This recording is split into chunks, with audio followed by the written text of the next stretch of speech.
Are you curious about your roots, your family story, your DNA? Here in the Family Tree podcast, we share experiences and investigate insights into our family's histories and mysteries, traumas and treasures, looking at the hows and whys of researching our roots, our past, and our place in the world today. Speaking to authors and researchers featured in Family Tree and other experts from the wider genealogy scene. Enjoy. I'm now going to speak to Robin Harrod, who has recently written up his family history in a book, The Misconceptions of Miss Harrod. And it has quite a kind of a formal, old-fashioned title, but when you start to read the story, it is completely captivating and even addictive. So welcome, Robin. I really am looking forward to hearing more about how you put together your book. So first of all, I guess, well, should we start with how you got into family history? Because that's always the first step, isn't it? Okay. Well, my father was an orphan. So one side of the family, we had no family history as far as we were concerned. And he always made it pretty plain that he didn't want to know. His phrase was, if they don't want me, I don't want them. And so from a formal point of view, I did nothing during his lifetime. In the mid 1980s, my youngest daughter came home from school with a blank family tree, saying she'd like it filled in. And it was the first time it really struck me that there was a blank on one side of the family. I knew a bit about my mother's side of the family, but not a lot. We're not a terribly big family with lots of connections. And it was then that I started looking. There'd always been a sort of mythology. When your name is Harrod and you've heard of and maybe even been to the Harrod store, you start thinking, could it be possible? Might it be that we're related? But living in Hull and knowing my father, it seemed inconceivable. So it started then. It's funny, isn't it, that you're living your life. It's so easy. Like, you were working as a GP, weren't you? You have several children, so clearly you're going to be busy, and it's Yeah, so easy not to give your family history a second thought until there is that spark. There's something which kind of opens your eyes to the fact that there's a whole absolutely. key World out background to there. your life. Yeah, man. Yeah, and Yeah, it all informs everything, doesn't it? So how the sort of person your father was, that would have been informed by his upbringing, and whether you yeah. go with it or whether you react against it or whatever. And I was very struck about your book. You said you wanted to stick to the facts, and you didn't want to turn it into a fiction, or get all kind of carried away. You were very much like, let's look at this as in a very analytical way. And another thing that struck me about it was your professional head, I guess, as a GP. So it's quite often through the book you're quite analytical how you look at somebody. So, for instance, whether the condition somebody might be feeling in on account of a Mm. medical situation they're in. So, how did you find sticking to the facts helped you? Was that like tell us a bit about your decision to do that, to stick to so Okay. closer to the facts? It's a story from the beginning, really. I started 30 years ago researching the family history, and it was all paperwork then. We were going down to Portugal Street and St. Catherine's House and pouring through indices and big tomes and books, and there was no internet at all. So by 10, 15 years after, I had accumulated a huge amount of paperwork, enormous amounts of books of paperwork. And I decided I had to write this down somehow so that it wouldn't be lost to my family, because there were scraps of paper and there was starting to be bits of internet as well. And so I started writing it, and the whole story was so big, I had to make a CD of it. And of course, it was so long and so boring that nobody read it. So, but it's there for history. And then I thought, well, hang on, there's a proper story in here. There is a story. And at the first, the story was my father. And I started writing my father's story. And I called it My Name is John, ... Which when you read the book, you'll understand. And I started hoiking it around agents with absolute no response. It was always terribly interesting. Gosh, you've done some good research, but really isn't commercial. Sorry. Good luck. Try the next one. And I must have tried 40, 50 agents with no success. And so I then started looking at little publishers, some ones published direct, like the History Press and Austin Macaulay and several others. And pretty well got the same answer. until I got to the History Press, who now live in Cheltenham, as it happened, but they were then in Stroud. And the guy there said, very interesting, but do you realize there's a story about Harrods in here? Harrods, the shop. And it hadn't struck me that people would be interested in that. He said, would you like to write the story of the history of Harrods? And it had been done in the past. There was a Harrods employee who'd done it for Harrods, but there was otherwise nothing in the libraries about Harrods. And it took me 5 minutes to do that book. I had all the information. I wrote the book. He published it, The Jewel of Knightsbridge, and it sold reasonably well. But I still had this thing I wanted to write about my father. And I tried again with a few other publishers with no joy.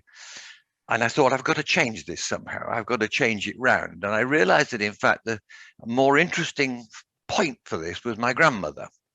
And so I started writing it up, and I was advised by somebody I sent it to, why don't you try lightly fictionalizing it? And I tried, and I was useless. I couldn't write fiction because I was writing about people I never knew, I'd never met, and I couldn't put words into their mouth or thoughts into their heads. So I thought the only way to do this is to stick to the facts. That's what I'm good at. I'm no good at fiction. So I then thought, I've got to jumble this story. I've got to make this story more interesting. So I did a bit more research, and that's where all these funny places like Austria and everything else came into it. And the idea came to me of jumbling it up, and it worked. It does definitely work. So although kind of she's the title woman, isn't she, your grandmother? Yeah. I think it's, for me, what it felt like is your love for your father and the reader's curiosity about, you know, how your father, the twists and turns, especially in the early decades of your father's life. And because he's a young child, so you definitely feel compassionate towards him. And you clearly, it came across that you were really fond of your father and you wanted to kind of tell and remember his story. So although he's kind of a secondary character to your grandmother, because he's so likable, that's really important, I think, because your grandmother's quite a tricky character, isn't she? She's not I mean, I think of it as three stories, actually. It's the story of my grandmother, and she's got the exotica in it. You know, to get the word Transylvania into a book is quite good, really. Yeah. And then the story is my father, and the third story is my story. It's my story of discovery. And the three run parallel, really, as far as I'm concerned. And your story, Robin's story, anybody who reads the book, it is quite remarkable, partly the twists and turns, and partly just the connections which get made between, you know, a young orphan lad in Hull to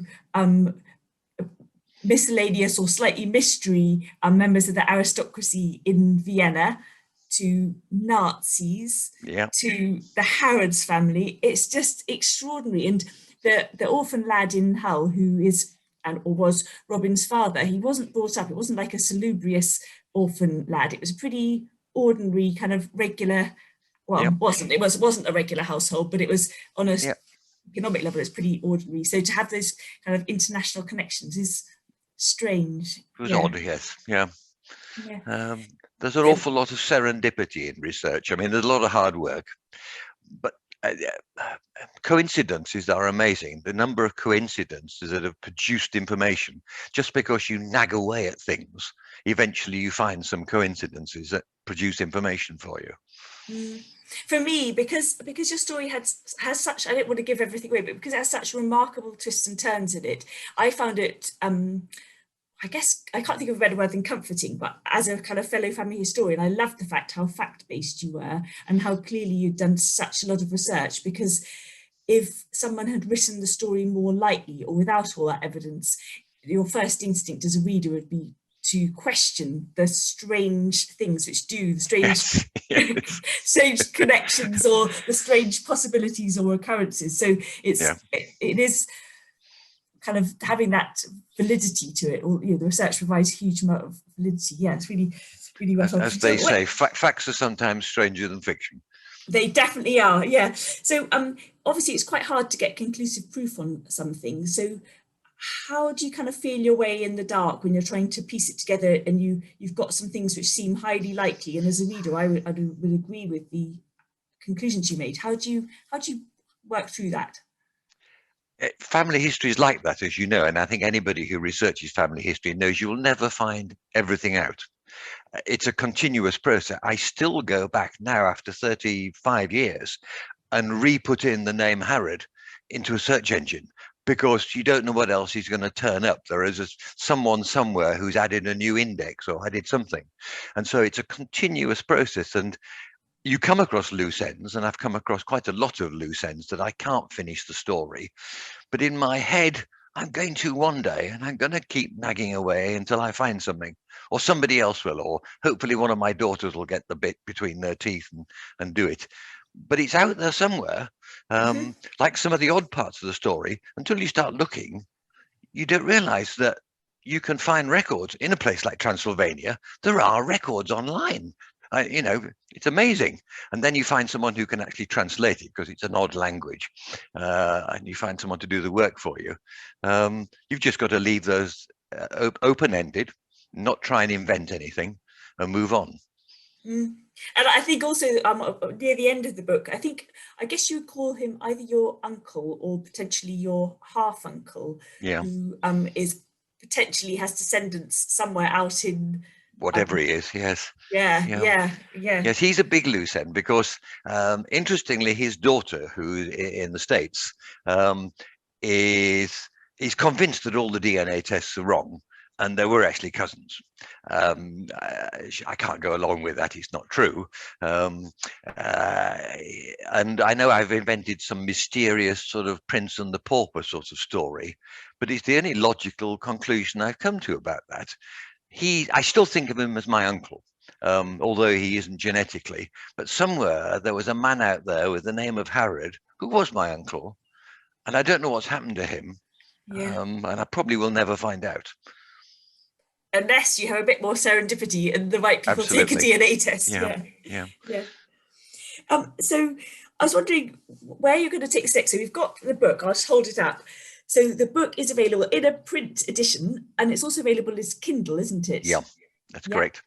And to me, when I read it is, I have to warn everyone that it's quite an emotional read, even though it's sticking to the facts. And it did make me kind of angry for the treatment of your father. I felt, you just, when you're wandering around your own house, just bubbling with rage at the, I don't want to say everything, but yeah, this is an emotional read, so be warned. But that's its kind of its value, just even though it's so fact-based. It's not a kind of research guide. It's very much a story, isn't it? Yes, I hope so. Yeah. And what do you think about? I mean, to me, it definitely should be a film. What do you think about yes, I daren't say it really. Yes, there's something in there that would make a story on film, certainly visual media of one sort or another. And I often in my own think that if you combine that, it's a bit like looking at Selfridges, the television series. If you combine that with my book about Harrods, and I've got another book in my head that I never completed about continuing with Harrods, that in fact there is material in there could form a very good series that has Harrods and people within Harrod's story. But it would detract from my father and grandmother, who would become a much smaller part of the story, unless it's a one-off. Yeah, so, I'd love that to happen, but I don't live in hope. Yeah, I think the Harrods aspect is obviously it's going to be interesting, but it's kind of the least interesting aspect of the whole story, which says a lot of how interesting the rest of the story is. So thank you very much then, Robin, for talking to us. Thank you. Anybody who would like to read Robin's book, as you know, we just mentioned it's available in the print and the Kindle edition. And also, Robin has kindly recorded 2 little excerpts, which you'll be able to read here and now in the digital issue, or just follow the links from the printed issue of Family Tree, and you can read them there. Thank you. Thank you very much, Helen. Lovely to talk to you. Hello, my name is Robin Harrod. I'm the author of the book The Misconceptions of Miss Harrod, and I'm going to read you 2 excerpts from the book. They're fairly short. The first one is from chapter 7, which is entitled Stanley Sargent, and it's about my father when he was 6 years old and was being transferred from an orphanage in Liverpool to his childhood home, later childhood home in Hull, and starts off with me describing it, and then I'm reading out part of the story he wrote about his early life. 13th of February 1913. I left the story that my father wrote at the end of an earlier chapter, when at the start of 1913 he was about to travel from Liverpool to his next life in Hull. He was 6.5 years old and had no idea what he would be facing. I will take up his story again. Chapter 2. Enter Stanley Sargent. I well remember Tuesday, February the 13th, 1913. Not, of course, as a date or a day of the week, but certainly clearly can I hear the sound of the train from Liverpool arriving at Paragon Station. Miss Martin, the secretary, who had accompanied me on the journey, and I alighted on the platform and walked towards a man stood by himself and obviously expecting us. He was Leonard Sargent, a tiny-sized man of not 5 foot in height. After brief preliminaries of introduction, Miss Martin lost herself into a past world as far as I was concerned, to join all those who had passed before, and I stood on the station with my new guardian, old enough to feel within myself that I really stood alone, and the new world was not mine. I remember with nostalgia the clothes I wore that day. I was very clean, and new and smart. I had dark navy blue suiting, a deep Eton collar, and a red velvet bow. I was instructed to address my new gardener as uncle, and uncle he remained until the day of our separation, approximately 11 or 12 years later. We travelled on a tramcar from the station to Witham, the east side of Hull. On alighting from the tram and crossing the road, we approached to where another man stood on the pavement, quite obviously awaiting our arrival, and to whom uncle spoke. The man, Freddie Smith, of whom more anon, was another midget size, almost identical height of uncle, though younger in years. He had purposefully waited, in the hope of meeting me for the first time, before returning to afternoon work at Earl's Shipbuilding Company. After this brief encounter, we proceeded for the short distance to my new home. For some strange reason, although it would have been much quicker, as I found out later, to approach the front entrance of the house, we took quite a long detour round a square block of streets to enter by the back door. How I remember it! Through a small backyard I was ushered inside, where stood a tall woman, whom uncle introduced as his sister Mrs. Bealby. And then came a dramatic, though at the time a seemingly simple moment. Uncle said to me, "What do they call you?" I replied, "Stanley Taylor." Uncle said, "From now on, your name will be Stanley Sargent." Dad's story stops abruptly at this point. There were a lot of blank pages left in his notebook, and Dad had plenty of time to complete his story. Though I do not know for certain why he stopped, it is pretty easy to work out. He had obviously intended to write more, as it evidenced by his statement in the 4th paragraph from the end, when talking about Freddie Smith. He says, "of whom more anon." There was no more anon.